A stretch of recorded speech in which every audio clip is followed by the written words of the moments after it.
श्री स्वामी समर्थ. समर्थ म्हणतात की प्रवास करत असताना रस्ता चुकला म्हणून आपण प्रवास अधुरा सोडत नाही. प्रवास करत असताना रस्ता चुकला म्हणून आपण प्रवास अधुरा सोडत नाही. योग्य तो रस्ता शोधून उरलेला प्रवास पूर्ण करतो. तसं समर्थ म्हणतात की आयुष्याचं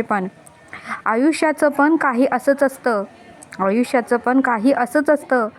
एकदा मात झाली, एकदा हार झाली म्हणून हताश होऊन मागे फिरायचं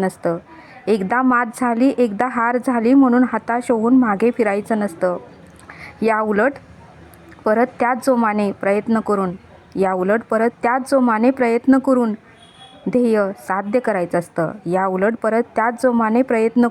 साध्य करायचं असतं. कारण आयुष्यामध्ये प्रवास असो की आयुष्य, आपल्या जीवनामध्ये प्रवास असो किंवा आयुष्य, ध्येय तोच